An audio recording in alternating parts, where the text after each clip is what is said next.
마만의 바람이 네, 반갑습니다. 좋은 계절입니다. 그쵸? 네.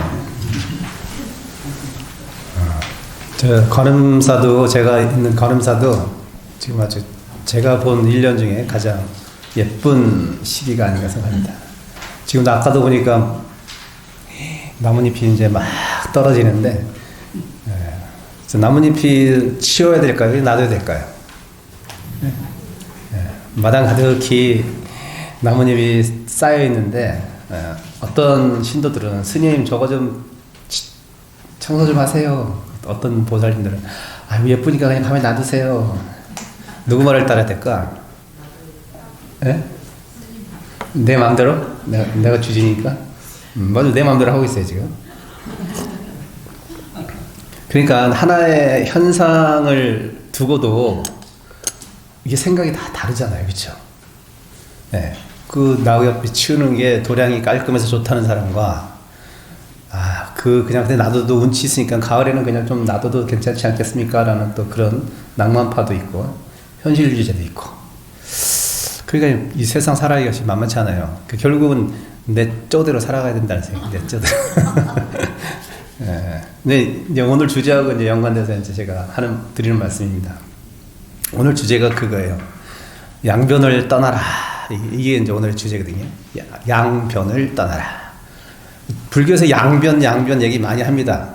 또는 이견이라고도 얘기도 하고, 양변이라고도 하는데, 도대체 그러면 불교에서는 뭘 가지고 이변이라고 하고 양변이라고 할까? 이 개념을 좀 잘 잡으시면 중도라는 개념이 잘 이해가 되기 때문에 그래요.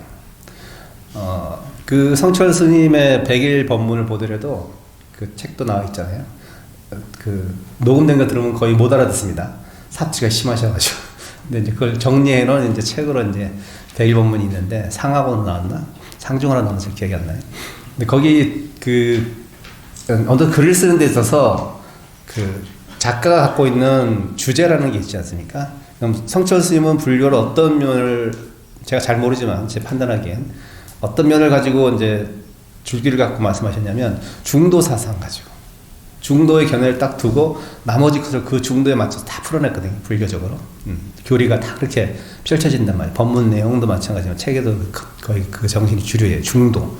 그만큼 중도를 이해하는 것은 불교를 이해하는 것과 마찬가지로 굉장히 중요한 문제인 것이죠. 그리고 또 제가 보기에도 이 중도를 정확히 이해해야지만 불교의 핵심을 놓치지 않고 그 줄기를 딱 잡고 어느 것을 다 이렇게 그 중도 사상에 끼워 맞추면 다 말이 되고 통하고 이렇게 할 수 있다는 거죠. 그래서 불교에서는 교리를 공부할 때 특히 양변, 이변 이런 얘기를 많이 합니다. 그러면 왜 양변, 이변이라는 어떤 면에서 그런 거냐면 불교에서 그 양변이나 이변을 갖고 있기 때문에 사람이 갈등하고 불행하고 다투고 분열하고 이렇게 보는 거예요. 그 어떤 견해를 갖는다는 것은 사람이 견해 없이 어떻게 살 수가 있어요. 견해를 없애라는 뜻이 아닙니다. 그 견해를 중도에 맞는 중도적 관점의 견해를 가지라고. 그래야지만 자신이 개인이 행복하다고 그 얘기를 누누이 강조하기 위해서 그 중도적인 생각을 계속 말씀을 하고 교리상도 펼치고. 그러면 도대체 우리가 그러면 어떤 것을 사물을 봤을 때 생각은 할 수 있어요. 그렇죠? 저것이 사과다. 저것이 배다. 저것이 망고다. 그렇게 분별을 할 수 있어야지 이 세상을 살아가는 건 맞죠. 그거를 견해를 갖지 말라는 것이 아니라 이거예요. 그럼 그 견해를 갖대 예를 들면 이런 거예요. 사과는 빨갛다. 견해 맞죠? 사과는 빨간 거야. 그럼 사과 파란 것도 있죠. 그렇죠. 그럼 사과는 늘 빨간 건 아니란 말이에요. 그럼 나는 무조건 사과는 빨간 게 맛있어. 이게 견해야. 치우친 거예요. 그거는 옳고 그름의 문제는 아닙니다. 근데 그걸로 인해서 불편함이 발생해. 왜? 나는 빨갛게 익은 사과만 맛있을 거라고 생각해서 다른 파란 사과 좀 안 먹어. 예를 든 거예요. 제가 손쉽게. 그러면 어떻게 돼요? 파란 거를 맛있다고 먹는 사람 보면 저기 뭘 맛있다고 저런 걸 먹으라는 부정적인 생각이 일어나면서 나와 다르다고 생각을 하는 거예요.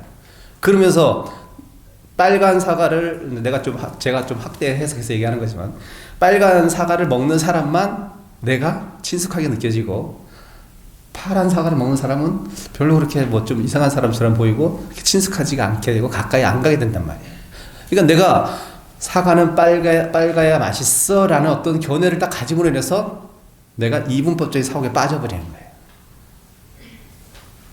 그러니까 견해를 갖는다는 건 그런 견해를 말하는 거지 세상을 분별하고 이런 거를 견해를 갖지 말라는 소리가 아니라 어떤 고정관념을 탈피해서 사고를 유연하게 하라 이 얘기를 하시는 거예요. 근데 그 유연하게 할 수 있는 사고방식 방법 중에 하나가 불교에서 통찰해서 말씀하시는 것이 중도라는 거예요.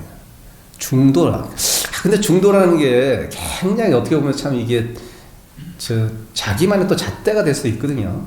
그래서 제가 아직도 기억나는 게 지금은 생각하니까 그분이 그 잘못 사실 우리한테 얘기해 준 건데 강원에 있을 때 강사 스님이 그 중도를 설명할 때 중도는 중앙선과 같은 거다 이렇게 얘기하는 거예요. 중앙선. 차로의 중앙선. 이쪽으로도 치우치지 않고 좌로도 치우치지 않고 우로도 치우치지 않고. 근데 제가 그때는 적절한 비유라고 생각을 했는데 지금 와서 이제 제가 이제 어쨌든 먹물 먹은 지 이제 좀 됐잖아요, 시간이. 그건 또 아닌 것 같다는 생각이 드는 거예요. 그렇게 표현하면 좀 안 맞죠, 중도를. 중도는 어떤 가운데가 아니야. 좌도 아니고 우도 아니고 중간이 아니에요. 자에 치우친 생각을 비판할 수 있어야 되고 자의 장단점도 받아들일 줄 알아야 되고 중도적인 사상은 또 우로 치우친 것도 사람한테는 장점도 알아야 되고 거기에 대한 단점도 알면서 내가 어떤 나만의 고유한 견해라고 해야 되나? 그런 것을 아주 현명하게 올바르게 판단하면서 정견 하는 게 다 그런 거잖아요. 팔정도가 왜 나왔냐면 중도적인 사상을 갖기 위해서 팔정도를 얘기하는 거죠. 그러한 견해 속에서 살다 보면 중도가 자연스럽게 갖춰지니까. 네, 그래서 팔정도를 얘기하는 거예요. 그 팔정도가 잘 갖춰지면 중도는 저절로 이루어지거든. 어떤 것을 대해서도 어떤 견해를 가질 때도 중도의 견해를 가지고 사람도 판단하고 또 사안도 판단한단 말이죠. 그래서 그 중도라는 것이 설명하기로 좀 어떤 것이다라고 이렇게 딱 얘기하기는 참 쉬운 문제는 아니지만, 그냥 그런 아까 제가 비유했듯이 치우친 생각을 좀 멀리 하는 건데 그 치우친 생각이라는 것이 굉장히 주관적일 수가 있는 거기 때문에, 케이스 바이 케이스라고 제가 어떤 사항을 다 일일이 말씀 못 드리겠지만, 예를 들면, 이렇게 또 쉽게 우리가 일상 속에서 살 때 이렇게 생각할 수도 있겠죠. 지금 이제 우리 세대의 아버님 세대들은 어떻게 생각했어요? 남자가 장손이 있어야지 가업을 이어나간다. 그래가지고 딸만 계속 낳으면 어떻게 됐어요? 시어머니한테 엄청 구박받았잖아요. 그쵸? 그리고 뭐 쫓겨나는 경우도 있었고, 더 심하면 이제 밖에서 이렇게 그런 경우는 흔하지 않았겠지만 있었어요. 우리 세대의 아버지 뻘들은 그랬단 말이에요. 근데 만약에 요즘에 여러분들 며느리뻘 되는 그런 30대, 20대, 무슨 30, 40대이죠. 그런 분들한테 만약에 이 논리를 적용한다면 어떻게 되겠어요? 말도 안 되죠. 받아들이지 않고 우리 시어머니가 좀 이상해졌네. 이렇게 생각했죠. 자, 남자만 낳아야 된다. 남자를 꼭 낳아야 된다. 버스바를 낳아야 된다. 자, 그러면 옛날에 조선시대는 그게 당연히 사람들 의심하지도 않고 1호의 의심도 하지도 않고 다 거기에 따랐단 말이에요. 그게 맞다고 생각했어. 지금은 아니잖아요. 그러면 뭐가 맞는 거야 도대체? 그러니까는 우리가 살면서 이것이 정답이야, 이것이 옳아, 지금 이것이 맞아 라고 그 맞는다는 것이 사실 굉장히 허무한 것이라는 거예요. 그러니까 너무 그렇게 중요하지 않다는 얘기를 하는 거예요. 여러분이 갖고 있는 그 견해라는 것이 지금은 굉장히 내가 놓아버릴 수 없는 그 무엇인 것, 나의 정체성을 대변하는 그 어떤 것인 것 같지만 그것도 사실 별거 아닌 거라. 스님이 끝에 이렇게 적어놨잖아요. 지나고 나면 아무것도 아닙니다. 그렇게 주장하고 갖고 싶었던 과거의 그 무엇이 지금도 간절하게 원해지십니까? 기억도 안 날걸? 아이고 연애할 때 나 쟤 없으면 나 죽을 거야. 지금 옆에 오면은 저리 가 그러잖아요. 열렬하게 콩깍지 씌워서 그때 그 마음 어디 갔어요? 저 사람 아니면 나 죽어. 예. 그랬던 제가 아는 있어요, 지금. 나 쟤 아니면 죽을 것 같으니까 나 쟤랑 꼭 결혼을 해야 되니까 좀 도와주세요. 지금 어떻게 되는지 알아? 각방 써. 그 마음에 속지 말라는 거예요. 그 생각에. 아니, 그때 감정까지 거짓이란 얘기는 아니었으니. 그때 감정은 진실이죠. 그때는 진실이에요. 그렇지만 사람은 늘 그렇게 변할 수 있는 거예요. 마음이라는 게 왜 그렇게 간사해? 그러니까 부처님은 원숭이라고 표현하셨지. 원숭이는 뭐 여러분 통제 안 되잖아. 통제하려고 하지 마세요, 이 마음을. 그냥 열려있게 사세요. 열려서 살고, 그 다음에 이제 올바르게 살려고 노력을 하면 돼요. 그거면 되는 거지. 올바른 것도 없고, 올바르지 않은 것도 없어. 이상 살다 보면. 예.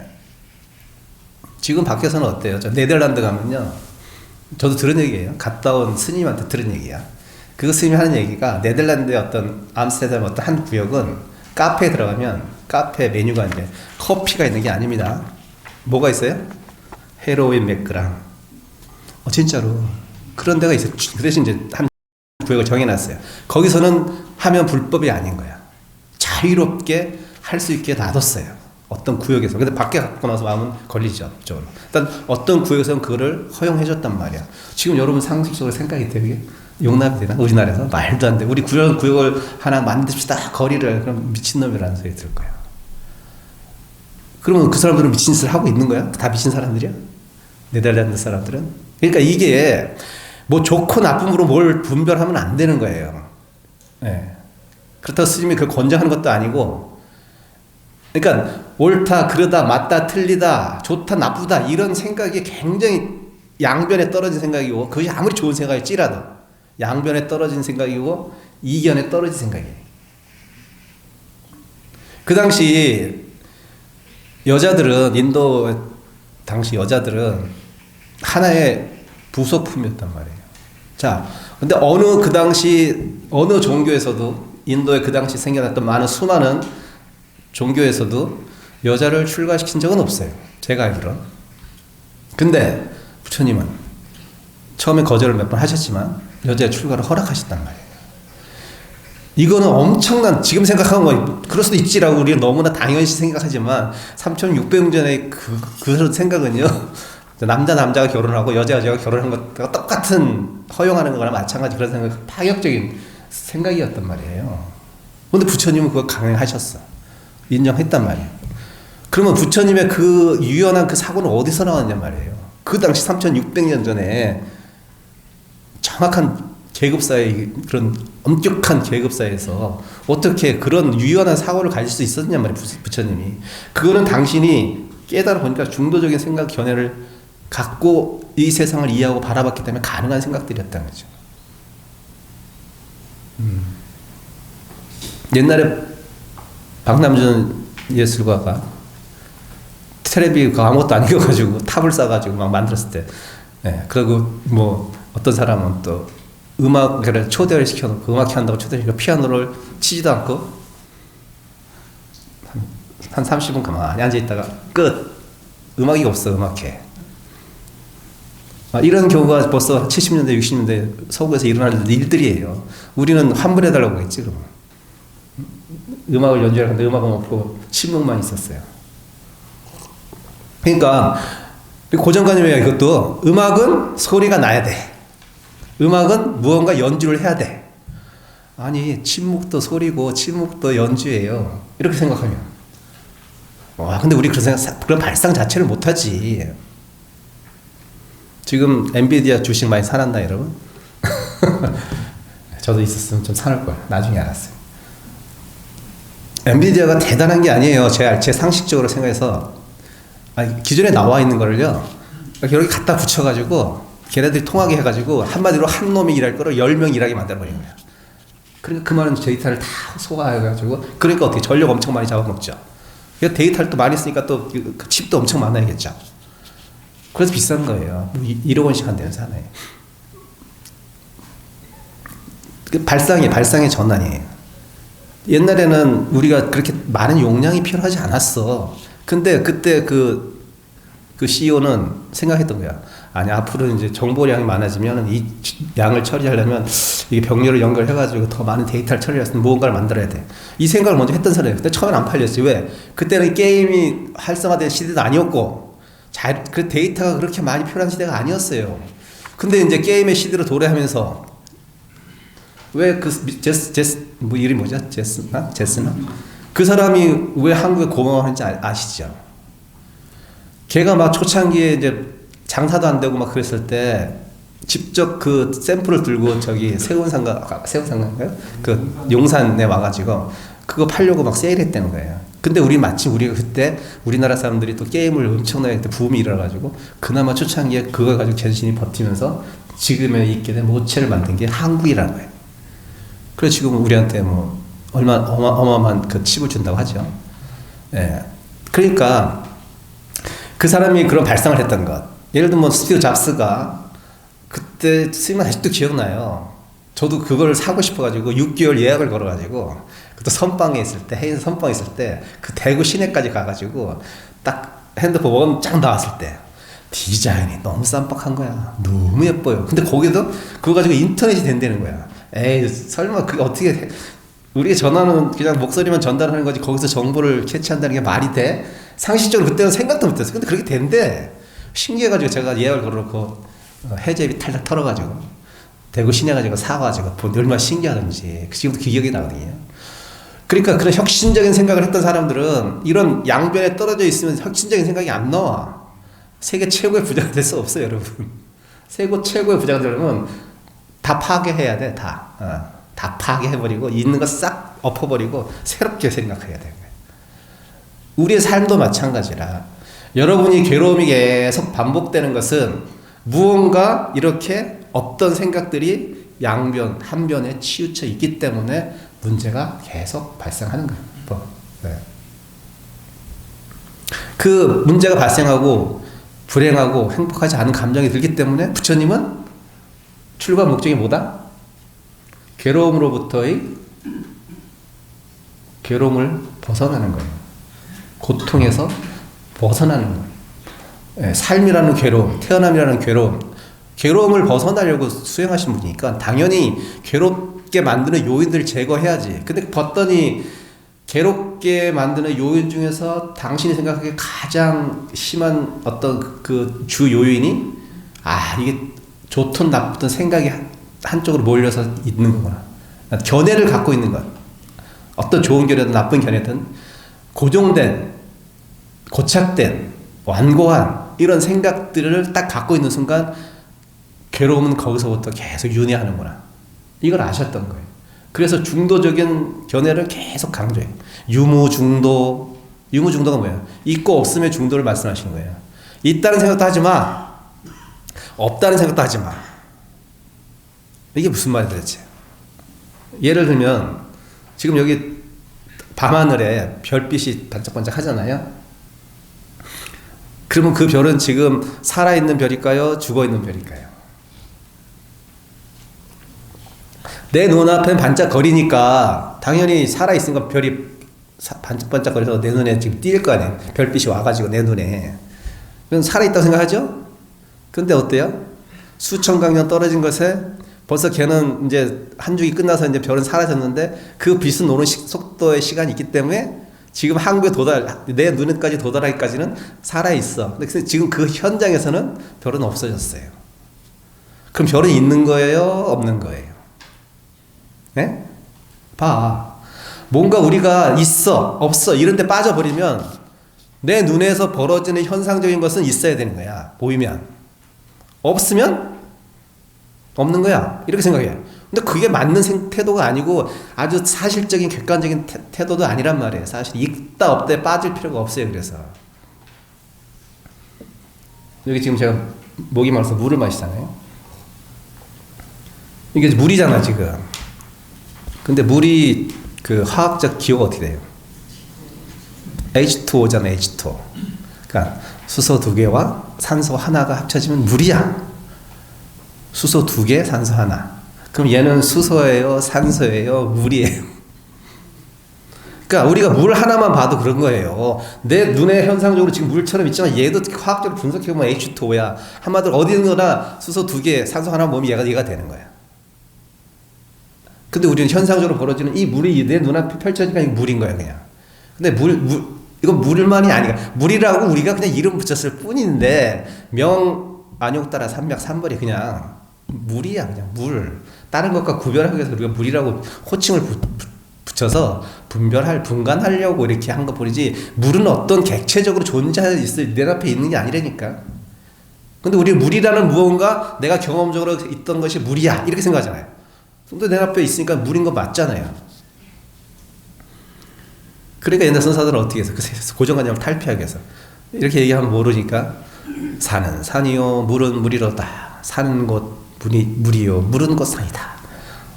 이 말을 하는 거예요. 산이라는 것 내 눈앞에 펼쳐져 보이죠. 산 쫙이 보이죠. 관악산 보이잖아요. 있는 것 같이 내 눈앞에 있는 거예요, 없는 거예요? 그렇게까지 내 어떤 사고의 유연성이 딱 확장되지 않으면 여러분의 괴로움은 계속 반복된다. 산은 꼭 산일 필요가 있어요? 물은 물이 필요가 없어요. 그냥 산이란 생각도 접어두고 때로는 물이라는 생각도 접어두고 행동할 때도 있어야 돼요. 유연하게. 나는 나무가 좋고 숲이 좋으니까 나는 산행만 할 거야. 나 바다는 싫어. 이런 생각을 하면 안 돼. 자, 남편은 골프를 좋아해. 여자는 그냥 뭐라 그래요? 좀 요가인가? 뭐 그런 거, 요가나 발레 같은 거. 생활형 발레. 남편은 부인한테 골프 치러 가자 그러고, 부인은 싫으니까 나는 발레 하고 간다 그러고. 그래, 그거 주장하지 마시란 말이야. 나중에 부인이 당신하고 한번 나 같이 요가 해보고 싶어 그러면 요가 학원도 같이 가는 거야. 그 남자가 어떻게 민방하게 요가를 가. 이런 생각하면 어떻게 된다? 다툼에 요인을 준다. 화목을 깬다. 그러니까 내가 어떤 생각을 고정관념적으로 딱 갖고 있는 순간부터는 벌써 그 내포하고 있는 거야. 분열의 씨앗을 내포하고 있는 거야. 분열의 씨앗. 다툼의 씨앗을. 그럴 바에는 그냥 딱 오픈마인드로 그래 남자도 발레 할 수도 있고 춤출 수도 있지. 옛날에 어떤 영화 보니까 그 꼬맹이가 아빠는 예를 들면 태권도 학원 같은 데 가라고 돈을 줬는데 학원을 거기에 등록 안 하고 발레 학원에 등록해가지고. 근데 아빠가 그랬지. 야, 이 머스마가 무슨 발레를 배우냐, 막 뭐라고 했어요. 근데 걔가 나중에 커서 어마어마한 유명한 발레리노가 됐잖아. 그러니까 이게 내 자식에 대한 생각도 무언가 내가 한쪽으로 딱 치우쳐서 갖는 순간부터 걔의 앞길을 장애할 수 있는 요인을 내가 벌써 갖고 있고, 걔하고 나하고 분열할 수 있는 씨앗을 잉태한 거예요. 그러면 스님, 왜 걔가 지금 잘 못 나가, 방향이 좀 틀린 것 같은데, 그럼 그래도 놔둬야 돼요? 놔두세요. 알아서 지가 다 찾아가. 희한하게. 근데 내가 자꾸 거기에 내 생각 개입시키잖아요? 다 삐뚤어 갑니다.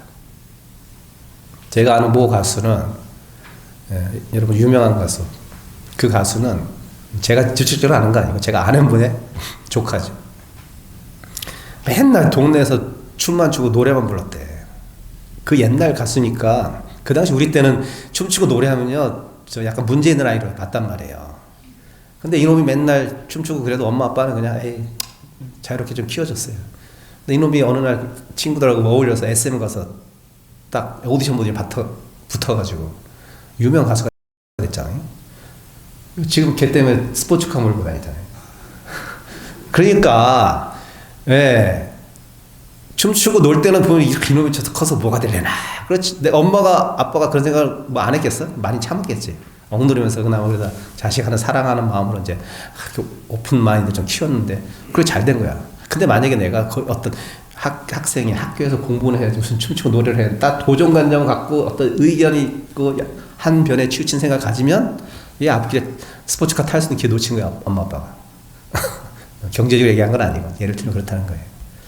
그러니까 내가 아무리 좋다고 생각하는 그 생각이라는 것이 결국 시대에 따라 변하고 상황에 따라 사람에 따라 변하니까 쉽진 않지만 좀 유연하게 생각을 하려고 이렇게 마음을 먹으면 그게 바로 중도적인 방식으로 내 삶을 바꿔나가는 거예요. 조금씩. 예, 그러면 문제가 좀 많이 다운되고 좀 행복한 일이 많이 생기지 않을까 생각합니다. 자, 그럼 이제 책을 좀 보면서, 책이 아니고 제가 쓴 걸 보면서 이제 첨삭해서 얘기해 드릴게요. 일체 이변은 악류 짐작이로다. 환몽 공화를 하로 파착하는가 해석하면, 일체의 양변은 짐작으로 말미암음이로다. 짐작으로 말미암이로다. 꿈이요 환이요 헛것인 것을 어찌 수고로이 잡으려 하는가. 네, 일체의 양변은 짐작으로, 우리가 생각하는 그 짐작 맞아요. 미리 생각하는 걸 짐작이라고 하죠. 그러니까 우리가 어떤 한 변에 떨어져서 생각한다는 그 생각들은 어떤 거냐면, 자기가 이것이 진리인지도 아닌지도 모르고, 이렇게 사는 게 올바른 삶이야 라고 짐작을 해서 너도 그렇게 살면 돼, 그렇게 살아야지, 맞아, 그게 다 자기 경험일 뿐이지 내 생각일 뿐인데, 그건 생각도 못하고 어떤 과학적 근거도 없고 합리도 없고 그냥 내가 생각하는 것이 맞아라는 거에 딱 집착하고 떨어져 있어가지고 그것을 강요하거나 그 생각을 고집한다는 거예요. 현명한 생각도 아니고 중도적인 생각도 아닌데, 그거는 뭐냐면 곧 한몽공화니까 뭐 꿈이요 환이요, 꿈과 환이야. 꿈이고 환이에요. 환상이에요. 마치 사막에 오아시스가 목마른 자에게 없는데 신기루처럼 보이는 것처럼 자기는 있다고 보지. 그 신기루인데, 남 옆에서 본 사람은 그 신기루인데 없는데 또 자기한테는 있는 거야. 이렇게 착각하면서 산다는 거예요. 한 변에 한 생각에 치우친다는 것은 그렇게 살고 있다는 거예요. 내 삶이. 그래서 이변은 불교 교리 중에서 가장 많이 반복되어 나오는 용어입니다. 중도와 대비되는 용어로 쓰입니다. 부타께서 살던 시대에는 브라만이라는 절대자가 이 세상을 창조하고 주재하고 있으며, 그의 내재된 품성이 아트만으로 표현된 존재로 각 개인들이 있게 되었다고 합니다. 이게 무슨 말이냐면, 부처님은 신흥 종교가 있잖아요. 부처님 그 당시 신흥 종교가란 말이에요. 그 당시에 그 사회를, 이데올리를 지배하고 있던 종교는 브라만교란 말이에요. 브라만교는 뭐예요? 브라만이라는 신이 있고, 그 브라만의 신의 품성을 닮은 내가, 아트만인 내가 있는 거예요. 그러니까 어떻게 돼요? 지금의 똑같아요. 기독교 세계랑 똑같잖아요. 신과 인간 딱 구별하잖아. 양변에 벌써 치우친 거거든요. 이건요. 신이라는 것을 상정해 놓고 신의 피조물로서 나를 상정해 냈잖아요. 그러면 우리는 절대 신이 될 수 없습니다. 그렇잖아요. 나는 신에서 존재까지 못 올라가. 신도 인간으로 떨어지지 않아요. 그리스 신화는 신도 왔다 갔다 하지만 기독교 사과는 그렇단 말이에요. 이분법적으로 세상을 딱 분리해 놨어요. 그러니까 어떻게 돼요? 나하고 안 맞고 내 생각을 안 따르면 나하고 같이 공존할 수 있는 존재 아니야. 그러니까 어떻게 해요? 미라클을 폭격하죠. 걔네들 사고는 이분법적으로 살아서 쟤는 악이야. 이라크가 그럼 다 나쁜 놈인가? 그건 아닐 거라. 좋은 일도 있을 거예요. 근데 벌써 걔네들은 이분법적인 사고에 딱 빠져있기 때문에 자기가 정치 견해가 다르거나 그러면 얘는 악이에요. 그냥 테러리스트 다 악이야. 얘네들은 이 지구상에 없어져야 될 존재야. 그러니까 죽이잖아요. 지구 끝까지 쫓아가 죽이잖아요. 그렇게 생각하면 여러분, 잠시 생각을 바꿔서 우리가 일제 치하 때 안중근 의사께서 이토 히로부를 죽였어요. 그럼 얘네들 시각에서 어때요? 테러리스트. 우리 테러리스트는 난리 나죠, 지금? 말도 안 들었었잖아요. 그러면 안중근 의사가 테러리스트예요? 우리 입장에서? 아니잖아요. 그러니까 이거야, 봤어. 어떤 입장에서 어떤 것을 했을 때 그것을 단순히 드러난 현상만 가지고 얘기를 해버리면 테러리스트 맞지. 그렇지만 나라와 조국을 위해서 이렇게 한 거잖아. 그들 입장에서는 테러리스트가 아니라 해방자죠. 팔레스타인도 마찬가지예요. 팔레스타인도 자기들 땅이 없는데 쫓겨나가지고 대지상 찾으려고 하는 거잖아요. 그게 왜 잘못된 거야? 방법이 잘못될 수는 있지만 그 명분이 잘못된 게 아니에요. 근데 우리는 단순히 그 명분보다는 그 사람이 저지른 어떤 일에 대해서 얘기하면 뭐 안중근도 사람 죽인 거지. 그 말이 안 되잖아요. 그렇게 단순하게 얘기해버리면.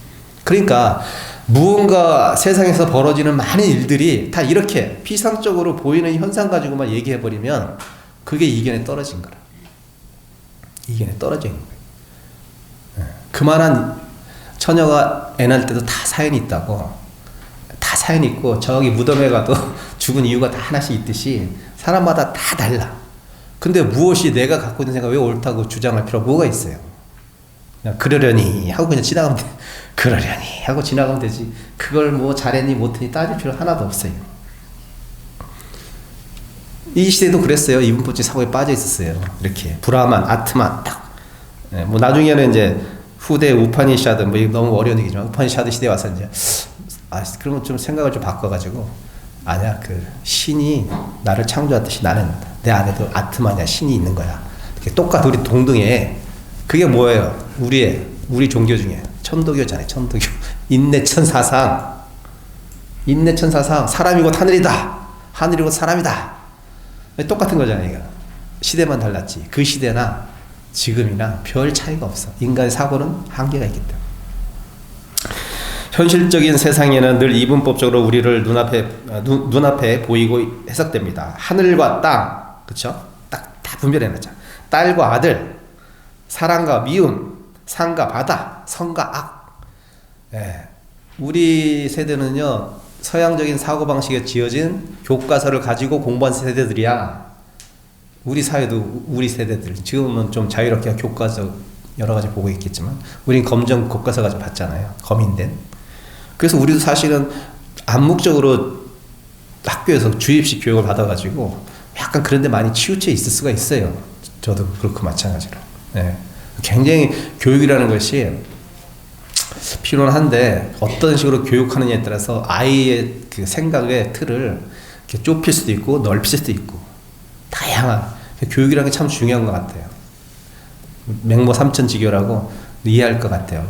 환경을 바꾸면 애 사고방식이 나오네요. 그래서 요즘 들어가 한참 막 대안학교가 막 뜨고 그럴 때가 있었잖아요. 예, 정규교육을 벗어나서 아이에게 자유로운 사고방식을 심어주기 위해서 대안학교.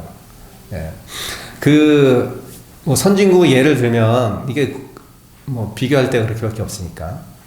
우리나라는 장애인을 보는 눈이 저도 마찬가지입니다. 그렇게 교육을 받고 세대에 동시대에 여러분과 살았기 때문에 장애인을 보는 시야가 좀 나와는 다르고 굉장히 불편하고 하여튼 나하고 좀 이렇게 다른 존재처럼 약간 뭐 내가 좀 이렇게 보살펴야 되는 대상으로서 이렇게 보잖아요. 그렇죠? 꼭 옳은 생각이죠. 맞는 생각이에요. 그러면 제가 잠깐 있었던 영국에서는 장애인들을 어떻게 볼까? 예를 들어 왜 내가 그걸 겪었냐면 우리 그 신도 중에 한 명이 그 아이가 그 약간 장애를 가지고 태어났는데 근데 걔는 영국에서 학교 다닐 때는 너무나 대접하기를 선생님도 그렇고 아이들도 그렇고 다 나와 동등한 존재로서 대하겠지 내가 이렇게 보살펴준 대상으로 안 봅니다. 똑같이 평등하게 대해줘요. 그런데 이제 임기가 끝나서 한국 돌아와서 한국 학교를 다녀요. 한국에서 그게 가능합니까? 얘는 좀 특수학교 장애인 학교 다녀야 돼. 장애인이 이렇게 노려서 학교를 다녀야 돼. 그러니까 얘가 못 견디는 거예요. 엄마 아빠도 그렇고. 어떻게 다시 영국으로 갔죠. 영국에서 다 졸업. 지금 정상적인 사회인처럼 생활을 한대요. 정말 많이 좋아져가지고. 네. 그러니까 어떤 장애를 보는 그 시야도 우리가 어떤 좋은 어떤 치우치기긴 하지만 그 내가 보살펴줘야 되고 이런 나와 다르다는 생각으로 이렇게 해버리면 내 자식도 그런 시야를 가질 것이고 우리 사회도 그런 시야를 가져요. 영국에서 자란 애들은 한국 애들은 똑같아요. 걔가 뭐 어때서 나하고 똑같은 애지? 이렇게 생각을 하고 접근한다면 사람에 대해서. 그러니까 굉장히 좋은 생각 같은 그런 생각들도 어떻게 보면 좋은 차별이란 말이에요. 그것도 오히려 그냥 똑같이 생각하는 것이 더 평등한 사고방식, 더 좋은 사회를 만들 수 있는 방법일 수도 있는 거예요. 우리가 꼭 도와줘야 되고 이런 대상으로 바라볼 것이 아니라 내 눈앞에 펼쳐진 모든 세상은 이렇게 두 가지 모습 속에서 존재하는 것처럼 보입니다. 하지만 이런 관념은 세상을 올바르게 이해하지 못한 것이며 이런 생각으로 인해 많은 불행과 분열이 생기게 된 것임을 붓다는 통찰했고 이해했으며 그리하여 온 생애를 바쳐 중도의 견해를 이해시키려고 노력하셨습니다. 현상의 세계는 본질의 세계의 일면을 보여줄 뿐입니다. 더 깊이 있게 말한다면 이 둘은 구별하여 말할 수도 없습니다. 법성계에 이런 대목이 있어요. 일즉일체 다즉일, 일중일체 다중이. 일체는 곧 하나요. 일체는 모든 것이요. 모든 것은 곧 하나다. 또 하나 가운데는 모든 것이 있고 많은 가운데는 하나가 있다. 이 대목이 화엄경의 사상이기도 하지만 우리가 생각하는 하나와 전체, 이게 구별됐다고 보잖아요. 나와 다른 나는 지금 법문하는 자, 법문을 듣는 자, 현상적으로 구별되어 있어요. 근데 이거를 구별을 한다고 만약에 딱 그래, 스님들은 법문하고 우리는 듣는 거야, 그런 게 어딨어. 여러분들에서 잘하는 사람 없으면 여기 앉아서 법문할 수도 있어야지. 우리 해주 스님께서 제가 깜짝 놀란 것 중에 하나가, 아주 기억해. 그때면 또 10여 년 전 일이죠. 한 14, 15년 됐겠다. 그 서양 수행자 여자를 법문을 시켰어요. 불광사에서. 그러니까 여자가 출가한 거야. 팁에서 공부하다가 뭐 책도 냈을 텐데 그때 그 분이 뭐 공부가 좀 됐는지 잘 모르겠어요. 저도. 근데 어쨌든 그거를 초대를 하셔가지고 서양 여자를 머리 깎았나? 기억은 잘 안 나는데 법문을 올려가지고 법문을 한 거예요. 아주 획기적인 거예요. 그거는 사실은 쉽지 않은 거예요. 근데 해주시면 그때 그렇게 하셨거든요. 이게 쉬운 게 아니에요. 이렇게 하는 게. 왜? 스님 법문은 스님이 다 하는 거지. 제가 감히. 그런 게 어디 있어? 나보다 공부돼서 할 수 있지. 그러니까 이거예요. 고정관념에 휩싸여버리면 우리의 이익을 지키려고. 스님들은 이렇게 이익이 있고 이 이익은 내가 지켜야 돼. 끝까지 놓을 수가 없어. 기득권이야.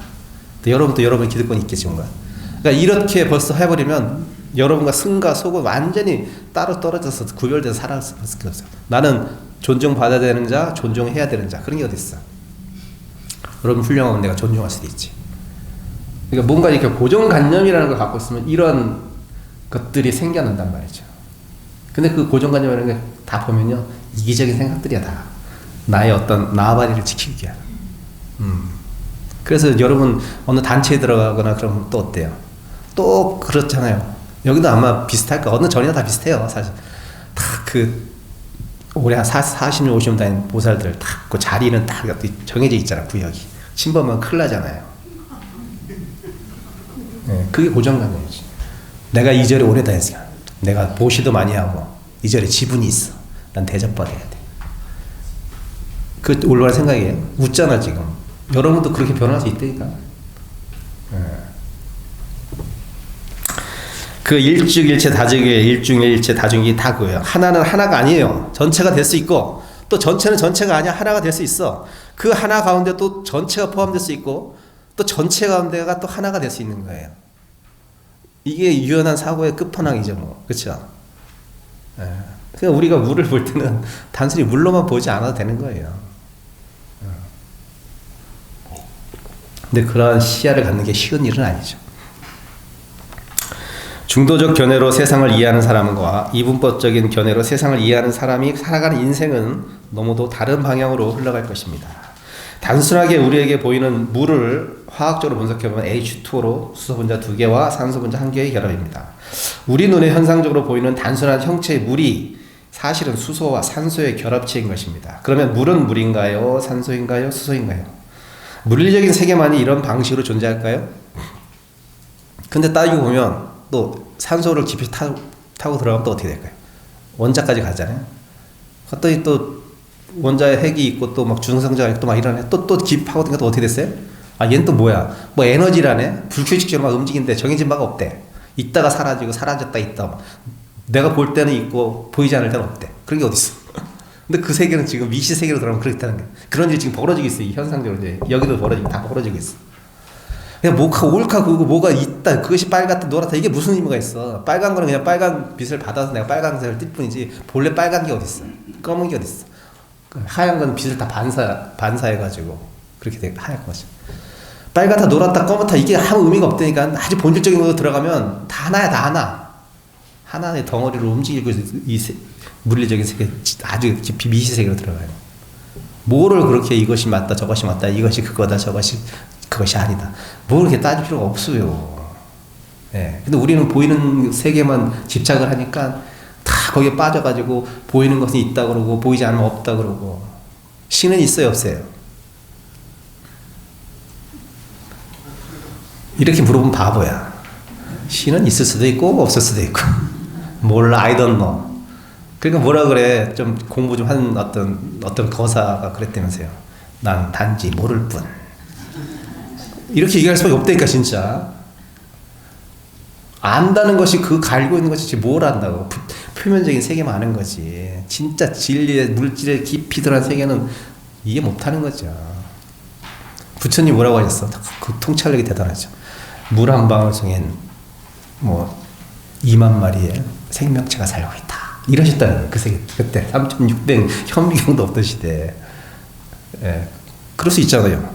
미세 생물 여기 물 한 방울에 2만 마리, 뭐 20만 마리도 살 수 있지. 예. 그럼 그건 생명체예요. 그냥 물이에요. 이게 뭐 있다 없다 살아있다 죽었다 이게 의미가 없어요. 본질적으로 들어가면 여러분은 뭐다? 시한부 인생이다. 산송장이다. 죽었다 죽지 않았다 살아있다 이게 의미가 없어요. 길게 봤을 때 다 죽어. 우린 여기 다 시한부 인생들이야 다. 근데 뭘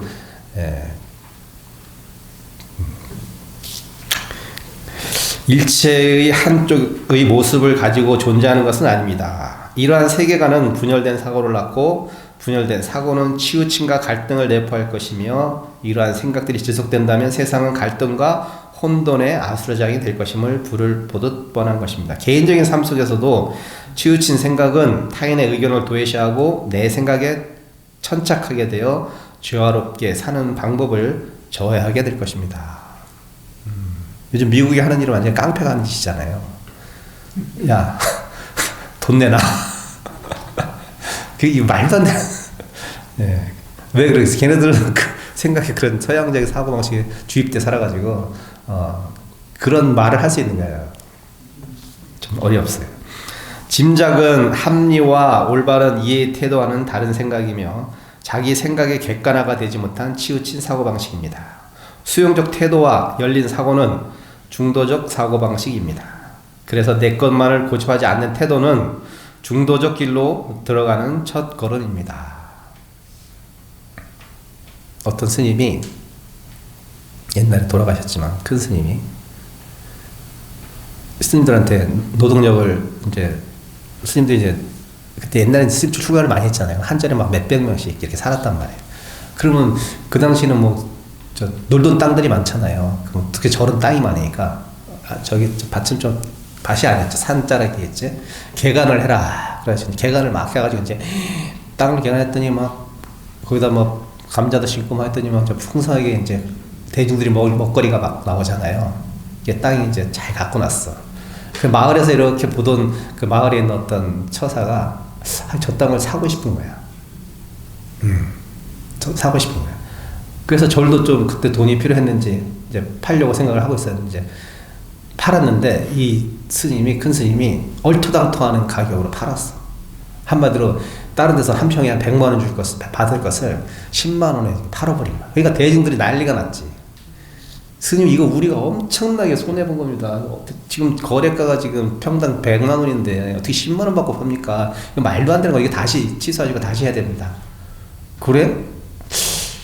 아니 수학적으로 맞아요. 그쵸? 우리가 손해보고 판 거예요. 자, 근데 그 스님이 이렇게 질문합니다. 대중들한테. 그 땅이 있어 없어? 땅이 있죠. 곡물이 안 나. 납니다. 근데 뭐 난 돈도 벌고 그 땅도 있고 거기서 곡물도 나고 됐구만. 이거예요. 이거. 열린 사람과 열리지 않은 사람의 사고는 이렇게 차이가 나요. 우리는 내 거라는 생각이 있기 때문에 그것이 내가 적당한 보상을 받아야 되는 거잖아요. 이 스님은 내 거라는 게 없어. 야, 땅을 새로 개간해서 곡식이 나니 얼마나 좋아. 그걸로 다른 사람이 또 나눠서 먹으니까 이게 얼마나 좋은 일이야. 이렇게 생각 안 하잖아. 우리는 내 거니까 무조건 적당히 더 많이 받아가지고 팔아야지 나의 이익이 남고 이런 경제적인 논리로서 그걸 바라보잖아요. 우리는 그게 잘못된 건 아니에요. 잘못된 건 아니야. 잘못된 얘기를 하는 거 아니야. 그렇게 삶을 살아가는 사람들은 불행할 요소가 많다는 걸 얘기를 하는 거예요. 지금 괴로울 일이 많을 거야 이 얘기를 하는 거예요. 근데 만약에 이스님처럼 아니 땅도 있고 새롭게 땅을 깨서 곡식도 나 그럼 많이 사는데 나눠 먹고 난 또 거기다 돈까지 생겼네. 얼마나 좋아 이놈아. 이게 벌써 차이가 생각이 폭이 확 다른 거잖아요. 예, 근데 그렇게 생각하기 쉽지 않지. 생각하기 쉽지 않지. 우리가 그런 사람을 뭐라고 해? 밖에서는 바보라고 하지. 예, 바보라고 하지. 근데 바보가 아닙니다. 크게 보기 때문에 크게 보기 때문에 한번 쉬고 잘 관찰하고 올바로 생각하려고 하고 내려놓는 생각의 태도를 견지한다면 해결 방법은 보다 쉽게 발견할 수 있을 것입니다. 결론적으로 내 생각, 내 욕망이 깊이 내재되어 있음을 자각해야 합니다. 이해되고 알아차리게 될 때 놓을 수가 있습니다. 이해되고 알아차리고 그때 놓는 거예요. 무조건 방아착해라 해서 놔지나 안 놔집니다. 여러분 이해를 해야 돼. 먼저 이해를 다 하고 깊이 숙고하고 깊이 숙고하고 생각하고 또 생각하고 그리고 결론이 났어. 그래 그거 별 의미 없네. 에이 그래 다 나눠 쓰자. 이렇게 돼야 되지. 스님이 주면은 10배로 온다고 생각하지 주긴 주는 다 너무 아까운데 그렇게 하면 전혀 못 줄 수가 없어요. 본전 생각 나가지고. 제가 좀 전에 물어봤어요. 해주스님한테. 해주스님 불사는 잘 됩니까? 옛날처럼 이제 안 돼. 안 되지. 요즘 사람들 얼마나 영악한데. 기부 앤 테이크 이만큼 좀 이만큼 받아야 돼 내가 지금. 당연히 내가 지금 현상적으로 내가 지금 여기다 100만 원을 보시는데 뭐 100만 원만 가치를 난 뭐 받아야 되는데 뭐 아무것도 없는 것 같아. 그러니까 이제 당연히 이제 100만 원이 10만 원 되고 10만 원이 만 원 되고 1000원 되는 거지. 보이진 않지. 내가 100만 원 내놨다고 100만 원의 어떤 것을 내가 수학적으로 경쟁 논리로서 가져갈 수 있나? 그렇게 볼 수는 없어요. 그러면 스님 그걸 좀 보여주세요. 어떻게 내가 받을 수 있는지. 아니 못 보여줘 저는. 볼 수도 없고. 근데 그렇게 하는 게 좋을걸?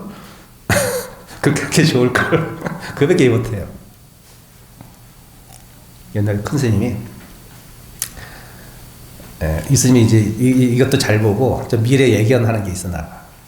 그래서 이제 어떤 사람이 이제 5천만 원을 딱 갖고 와가지고 싫어합니다. 자기가 무슨 거래를 좀 해야 되는데 이게 성사 됐으면 좋겠다고 스님이 보시에 쓰시라고 절에 살림에 쓰시라고 5천만 딱 내놨어. 그리고 이제 자기가 돌아왔는데 자기가 원하는 바가 이루어지지 않았어. 그래서 어떻게 했어요? 절에 와가지고 스님 안 됐으니까 5천만 내놓으세요. 그 스님이 그래? 그거 가져가. 야 갖다 줘라. 그래서 한 말씀 딱 하셨대. 별 좋지 않을 텐데 가다가 큰 사고가 교통사고가 났대. 이건 제가 협박하려고 한 건 아니고요. 그냥 그런 일이 있었다. 그분은 뭘 볼 줄 아나 봐야지. 뭐 결론적으로 얘기하면 뭐 말은 다 안 되지만 어쨌든 우리와 생각이 좀 이렇게 다른 분, 사고가 열린 분, 한 생각 돌이키는 분들은 보는 눈이 달라요 우리하고. 그 때문에 그걸 보려고 보는 것이 아니라 보여져 그냥. 근데 잘 얘기는 안 하지만 우리는 요 좁은 생각에 그 좁은 아상을 가지고 그냥 다가가서 보니까 그런 것들이 안 보이는 거예요. 여러분들은 말이 이렇게 하고 뛰잖아요. 집중하라고. 우리는 이렇게 살고 있는 거야. 옆에 세계가 360도 다 열려 있는데 이렇게만 보고 세상을 사니까 안 보이는 거야 주의가. 근데 이게 이견이고 양변입니다 이게. 자 결론적으로 지나고 나면 아무것도 아닙니다. 내가 그때 왜 그렇게 걔한테 그걸 하지 말라고 그래가지고 걔하고 결혼하지 말라고 그 자식 별것도 없고 집안도 변매치한테 결혼하지 말라고 하는데 그래서 결혼 안 했더니 그 놈이 나중에 어떻게 됐다? 큰 회사 대표가 됐잖아. 그냥 결혼시킬 거야. 그렇게 주장하고 갖고 싶어 했던 과거의 그 무엇이 지금도 간절하게 원해지십니까? 기억이나 선명하게 나십니까? 힘들면 놓아주고 아프면 피하시면 됩니다. 다 한바탕 꿈이라고 옛 선사들이 이렇듯 간절하게 말씀하시지 않으십니까? 놓고 사는 삶을 삽시다. 아셨죠? 끝.